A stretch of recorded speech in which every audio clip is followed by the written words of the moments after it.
পাট শাক ভাজি কে কে পছন্দ করেন আমার মতো? আমি কিন্তু পাট শাক ভাজি খেতে খুবই পছন্দ করি, তবে ডাল দিয়ে রান্না করলেও আমার কাছে খুব ভালো লাগে। হ্যালো এভরিওয়ান, আসসালামু আলাইকুম। কেমন আছেন সবাই? চলে আসলাম একটা সুন্দর শাক ভাজির রেসিপি নিয়ে, সেটা হচ্ছে চিংড়ি মাছ দিয়ে পাট শাক ভাজি। এখানে আমি পেঁয়াজ, কাঁচামরিচ কুচি করে তেলের মধ্যে দিয়ে দিছি এবং তার সাথে চিংড়ি মাছটা একসাথে দিয়ে দিলাম। তার সাথে একটু লবণ দিয়ে একটু ভাজা ভাজা করব। তারপরে এর মধ্যে আমি হলুদ এবং মরিচের গুঁড়া দিব। আবার বলতে পারেন যে মরিচের গুঁড়া দেওয়ার কি দরকার, দেওয়া লাগে না একেবারেই, কিন্তু আমার কাঁচামরিচটা একটু কম ছিল, যার কারণে আমি মরিচের গুঁড়োটা দিব, না হলে ঝালটা কম লাগবে। আর পাট শাকে যদি একটু মরিচ কম হয় তাহলে কিন্তু একদম ভালো লাগে না। আর একটা টিপস দিয়ে রাখি, যারা চিংড়ি মাছ ছাড়া এমনিতে পাট শাক ভাজি করে খাবেন তারা অবশ্যই পাট শাক দেওয়ার আগে হালকা একটু পানির মধ্যে কাঁচামরিচগুলো কুচি করে দিয়ে একটু জাল করে নেবেন, তাহলে মরিচের ঝালটা বের হবে, তাহলে শাকের সাথে মিশবে। নয়তো পাট শাকের ভিতর যদি আপনি কাঁচামরিচ দেন তাহলে কিন্তু মরিচগুলো আস্তে আস্তে থাকবে, কিন্তু ঝালটা বের হবে না। এটা হচ্ছে একটা টিপস, আপনাদের কাজে আসতে পারে।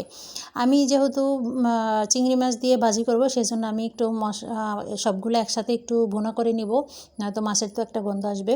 এজন্য আমি এমনিতে যেন আমরা মাছ মানে তরকারি সবজি যেভাবে চিংড়ি মাছ দিয়ে রান্না করি ওইভাবেই আগে মশলাটা ভুনবো, কিন্তু হলুদ মরিচের পরিমাণটা একটু কম থাকবে, এই আর কি। যেহেতু সবুজ শাক, বেশি পরিমাণের হলুদ হলে শাকের কালারটা নষ্ট হয়ে যাবে। আমি হলুদটা শুধু দিয়েছি চিংড়ি মাছের কালারটা আসার জন্য, নয়তো চিংড়ি মাছ সাদা সাদা দেখাবে, তখন আর খেতে ভালো লাগবে না। আমার মশলাটা কিন্তু বোনা হয়ে গেছে, এখন এই পর্যায়ে আমি শাকগুলো দিয়ে দিব।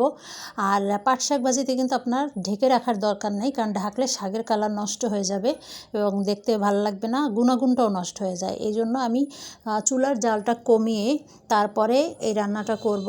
অল্প আঁচে যদি আপনি শাকটা ভাজি করেন তাহলে দেখবেন আস্তে আস্তে আপনার শাকটাও সিদ্ধ হয়ে যাবে এবং ভাজিটাও মুচমুচে হবে।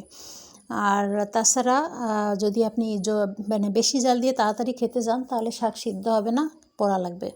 আর শাকে, এই ধরনের শাকে একটু তেলের পরিমাণ একটু বেশি দিতে হয়, এই আর কি। আর আমার যেহেতু কম, আসলে শাকটা আনা হয়েছিল ডাল দিয়ে খাওয়ার জন্য, আমি আবার 1 মুঠ ডাল দিয়ে রান্না করেছি আর বাকিটা আমি রেখে দিয়েছিলাম। আমার অনেক দিন যাবত শাক ভাজি খেতে ইচ্ছে করছিল, পাট শাক ভাজি আমার কাছে খুবই মানে ভালো লাগে এবং আমার খুব প্রিয় একটা এই শাকটা। ডাল দিয়ে রান্না করলেও খুব ভালো লাগে, এমনিতে ভাজি করলেও ভালো লাগে। তাছাড়া আমার একটা পুরনো অভ্যাস আছে, সেটা হচ্ছে নিজে রান্না করলে একটু কম ভালো লাগে। অন্য কেউ যদি আমাকে এই পাট শাক ভাজি বা ডাল বা আর একটা আছে কলই শাক ভাজি, এগুলো যদি কেউ মানে অন্য কেউ যদি রান্না করে দেয়, সেইটা খেতে খুব মজা লাগে এবং টেস্টি হয়। যাই হোক, আমারটাও খুব মজা হয়েছে। আজকে আমি শুধু এই শাক দিয়ে ভাত খাবো। আমি আজকে অন্য মাছ রান্না করছি, ডাল রান্না করছি, সেগুলো নিব না। আমি পাট শাক ভাজি দিয়ে 1 প্লেট ভাত খেয়ে ফেলবো। আর ভিডিওটা কেমন হলো অবশ্যই জানাবেন। লাইক কমেন্ট শেয়ার করে পাশে থাকবেন। সবার জন্য অনেক অনেক দোয়া রইল। সবাই ভালো থাকবেন, সুস্থ থাকবেন, আমার জন্য দোয়া করবেন। আজ এ পর্যন্তই। আল্লাহ হাফেজ।